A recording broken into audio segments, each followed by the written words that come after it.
Alright guys, the first thing we're going to look at today is preparing a flexible budget.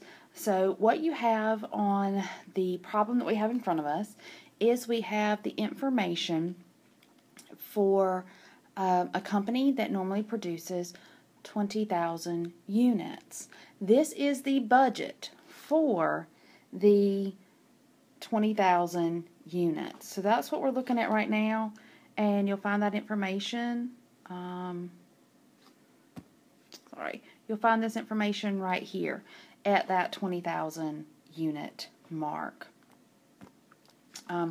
It is asking us to prepare a flexible budget for sales volume of 22,000 units. So the first thing we need to do is we need to figure out what the unit costs are going to be on this particular problem so that we know how much we're going to actually do that particular budget for.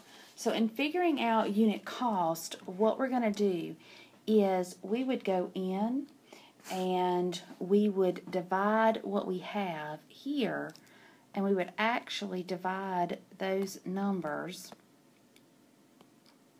So all of these numbers that you see right here, we would actually go in and divide these numbers by the 20,000 units. And we would do that for all of these different amounts. So for everything we have, we would divide it by the 20,000. We would actually get a per unit cost for what we are looking at. Anything that is listed over here as a variable cost would also, you would have to figure out what your unit cost was. Anything that is listed as a fixed cost, here, here, and here, and then right here, those things that I have along with this fixed overhead here would remain the same because our fixed costs do not change when we increase our actual volume. So the things that have the stars by them, we will not be finding the fixed cost for, or we won't be finding the per unit cost for those items. We will only be looking at those variable items. So for anything that is variable, we will figure out what that per unit cost is. So when we look at this information, what we are going to find here is that our sales is going to have that per unit cost. Let me grab my calculator real quick. So sales, we have the 800,000. We are going to divide it by the 20,000, and that is going to give us a $40 amount. When we look at direct materials, we have 160,000. We need to divide that by the 20,000. That is going to give us, for direct material, we will have an $8 amount. When we look at direct labor, we have 140,000 units. We will divide that by our 20,000 units, and that's going to give us, for direct labor, we are actually going to have $7 per unit. The last thing we have here is that variable overhead, and with variable overhead, we have 100,000. We would divide that by the 20,000, and we end up with $5. So those are those first amounts of what we're going to be looking at. We would then take these amounts, we would multiply those by the new amount, which is the 22,000 here. And so once we go in and we multiply these by those particular units, what we're going to find is that $40 times 22,000 units would be equal to $880,000. $8 times 22,000 units is going to give us $176,000. And then 7 times 22,000 units will equal 154,000. And then for variable overhead, we have 5 times the 22,000 units, and that's going to give us that $11,000.